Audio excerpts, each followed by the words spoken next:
Welcome to 3 minutes. சிறுகடிக்க ஆசை இன்றைக்கி எபிசோடில் என்ன இருந்துச்சுன்னு பார்க்கலாம் வாங்க. மறக்காமல் ஒரே ஒரு சப்ஸ்கிரைப் மட்டும் பண்ணிவிட்டு பாருங்கள். உனக்கு தேவையான பணம் வந்துடுச்சுல, இனிமேல் நான் சைன் போடு அப்படின்னு சொல்லிட்டு விஜய் வந்து ரொம்பவே கத்துறாங்க. அப்போ வந்து பார்த்திங்கன்னா சைன் போடுறதுக்காக போகிறாங்கன்னு அப்போது எல்லாருமே வந்து அவங்கவுங்க இது நடந்தது வந்து ரோகிணி கிட்டே கொஞ்சம் சொல்லுவாங்க.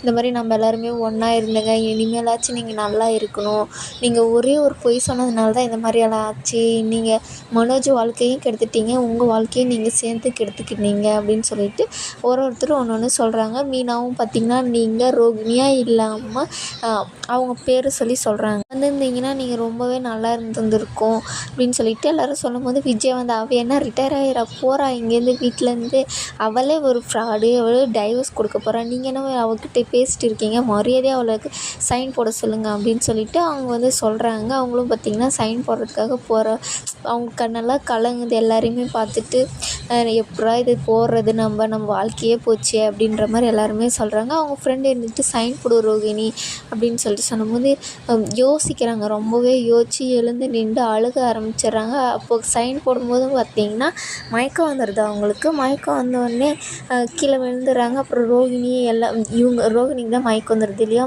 மீனா எல்லாருமே பார்த்திங்கன்னா ரொம்ப இது ஆகி என்னாச்சு ஐயோ ரோகிணி எழுங்க அப்படின்னு சொல்லிட்டு கேட்குறாங்க.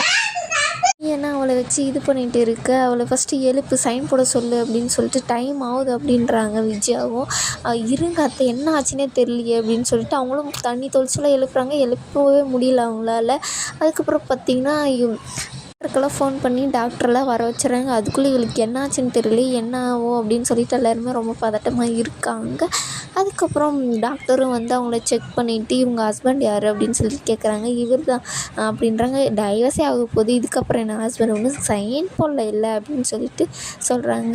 அதுக்கப்புறம் இவங்க வந்து ப்ரெக்னெண்ட்டாக இருக்காங்க அப்படின்னு சொல்லிட்டு சொல்கிறாங்க. என்னது ப்ரெக்னென்ட் ஆகும் அப்படின்னு சொல்லிட்டு மனோஜ் வந்து ஒரு ஷாக், எல்லாருக்கும் ஷாக் ஆகிருந்தது. இவங்க டைவர்ஸ் ஆக போது இப்படி வந்து சொல்கிறாங்களே அப்படின்னு சொல்லிட்டு அவளை ஃபஸ்ட்டு எழுப்புங்க அப்படின்னு சொல்கிறாங்க. ஏன் எல்லாருமே இப்படி இருக்கீங்க, என்னாச்சு, நல்ல விஷயம் சொல்லியிருக்கேன் அப்படின்னு சொல்கிற மாதிரி டாக்டர் வந்து சொல்கிறாங்க. ஆனால் யார் மூஞ்சிலையுமே ஒரு இது இருக்காது, எல்லாருமே மனோஜாக தான் பார்க்குறாங்க. அதுக்கப்புறம் ரோகிணி எழுந்தோடனே எனக்கு என்ன ஆச்சு, சைன் போடலான்னு போனால் அதுக்குள்ளே எனக்கு மயக்கம் வந்துடுச்சு அப்படின்னு சொல்லிட்டு சொல்கிறாங்க.